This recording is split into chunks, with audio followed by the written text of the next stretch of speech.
What up, people? Mike Steph here with another edition of Mike Steph's WrestleMania Memories. We go all the way back to the year 2008.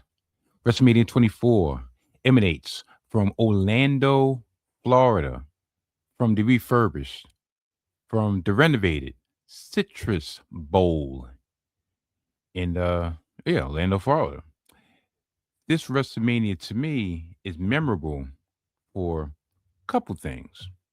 First and foremost, this was the last WWE match of Nature Boy Ric Flair's career. It was his retirement match against the Heartbreak Kid, Shawn Michaels. The lead up to this match was Vince McMahon had pretty much said that he wanted to put Ric Flair to rest. He wanted his career over. So he made Ric Flair literally fight for his career. And this storyline went over a couple months. He fought MVP in a career threatening match. He fought Carlito in a career threatening match. He fought numerous people in career threatening matches until it became WrestleMania season. And the Heartbreak Kid looked at Ric Flair in one of those emotional promos and told Ric Flair he didn't want to be the one to do it, but just like old Yeller, he was ready to put the old dog down.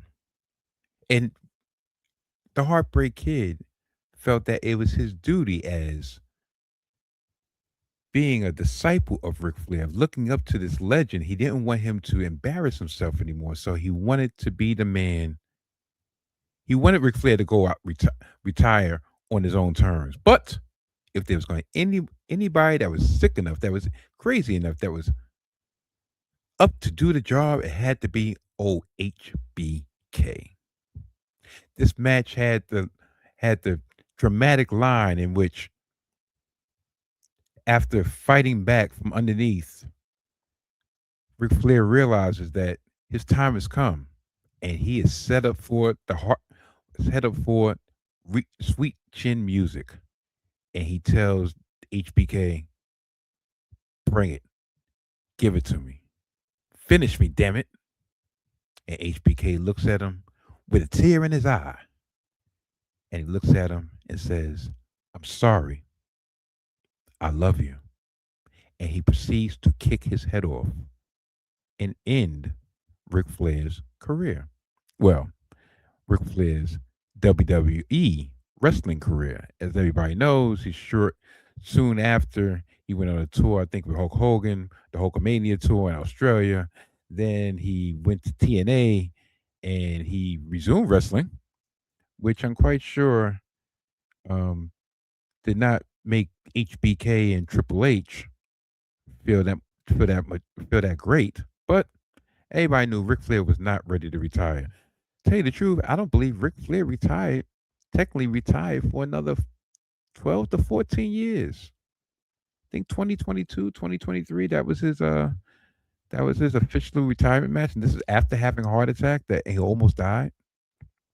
This match also kicked off, if you really think about it, looking back, this match kicked off a 5-year WrestleMania angle, a WrestleMania storyline. From the retirement of Ric Flair, Shawn Michaels was getting the dirty looks from everybody in the locker room, from Batista to Triple H to who knows who. They looked at him like, how could you? You had to. He was wearing the scarlet letter of he was the man who retired the Nature Boy. He was the man who retired Ric Flair. That spawned off into a feud with Batista, which spawned onto a feud with Chris Jericho, which actually made HBK realize there's one thing that he hasn't done in his career, and that would be the man not only to retire Ric Flair, but to beat the Undertaker and end the Undertaker streak. 2 consecutive WrestleManias. HBK attempted to do that, and we'll talk about that when those WrestleManias come. And then 2 WrestleManias after it, Triple H picked up the mantle for for his best friend, for his fallen comrade. And like I said, that's something we will talk about when the time comes. This was also a WrestleMania in which the straight edge savior, CM Punk, won the first of his back to back Money in the Bank ladder matches at WrestleMania. The first one in 2008, he cashed in. He ended up cashing in, I believe, on Edge that June. It was a very uneventful World Heavyweight Championship run. And but it did cement him, or at least at the time he was going to cement him into the main event scene.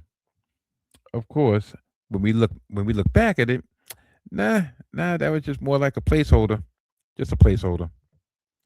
Also, of course, the celebrity aspect was involved in WrestleMania, in which this is a match that people don't really talk about. Floyd Floyd Mayweather fought the Big Show on the granddaddy of them all, and Floyd Mayweather beat the Big Show. But going into this match, they miscalculated what Floyd Mayweather was, what what made Mayweather the man that he is, the money that he was. He was not a face, and they tried to make him the face against the Big Show's heel. Even having Rey Mysterio in his corner leading up to it did not endear him to the fans because wrestling fans are a fickle bunch. We don't really like outsiders. Or a lot of wrestling fans don't like outsiders, and of course, don't like flamboyant outsiders. And him busting up the Big Show's nose in the preamble leading up to it to actually set this match up didn't do him any favors. But I will give him credit where credit is due, especially at this time because he was in his heyday, he was in his prime, he was Money Mayweather. He accounted to himself very well.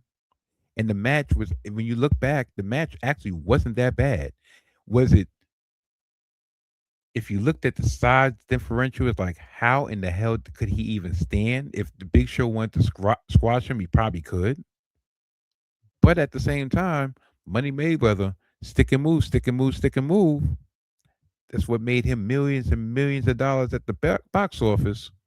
And that's what happened in this match. And then, of course, of course, I would be remiss but not talking about the triple threats between John Cena, a returning John Cena, yes, Triple H, and Randy Orton. Randy Orton entered this WrestleMania as WWE champion. He had won that championship back in October 2007, No Mercy, in which he fought Triple H 3 times and finally got out of that event as champion. This was right around the time, I want to say John Cena's reign was ended because he tore his pec, and everybody thought John Cena was going to be out for at least a year. But regardless, he had to have surgery and he had to relinquish the title. So, No Mercy, Vince McMahon decided to award Randy Orton the championship by default because that was supposed to be the match coming up. Triple H, of course, now he was a face at the time.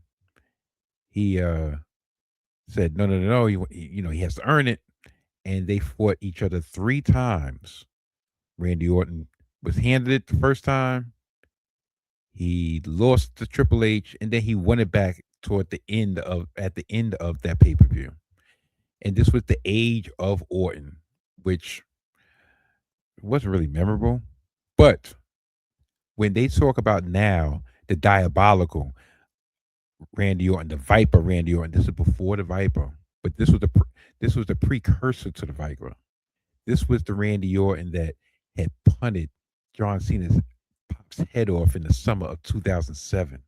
This was a Randy Orton who was who was having anger problems, quote unquote.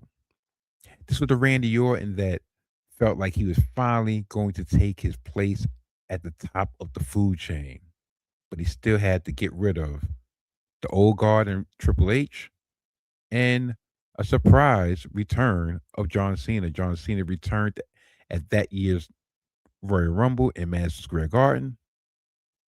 He won the Royal Rumble and he got I don't even remember exactly how they got to a triple threat, but I want to say that he didn't want to wait until WrestleMania and he wanted to uh take a shot then and something happened. It was something convoluted.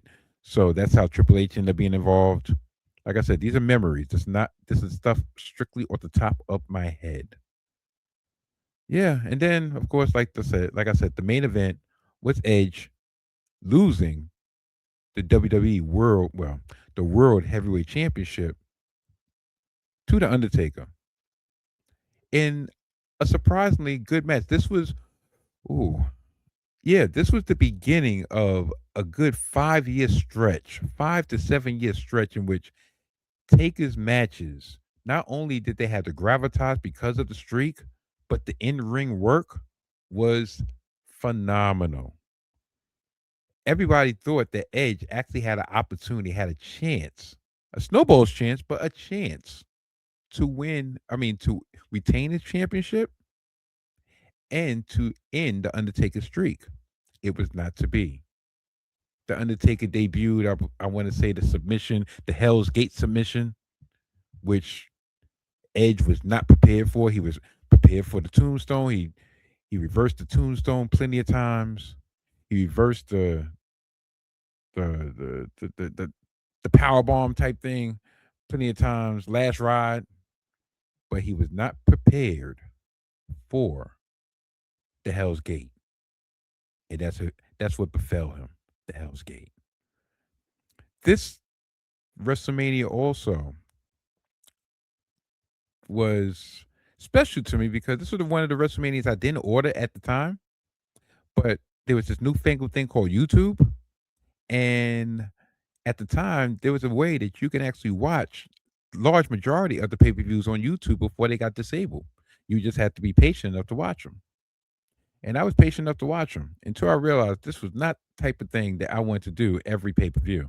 So yeah, WWE was going to get that $39 or $49 out my pocket. Oy vey. C'est la vie. That's what life, right? So I think that brings us to the end of this edition of WrestleMania Memories. Next edition, we will be talking about WrestleMania 25, or as they termed it, the 25th anniversary of WrestleMania. To my recollection, all right, so 25th anniversary actually means 25 years, right? WrestleMania 1 was in 1985. WrestleMania 25 was in 2009. That's 24 years. Nobody ever accused Vince McMahon of being a mathematician, but Vince McMahon was always about his math, i.e., was always about his cash. So that's what we're going to do next edition of WrestleMania Memories. Until then, I bid you adieu. Goodbye.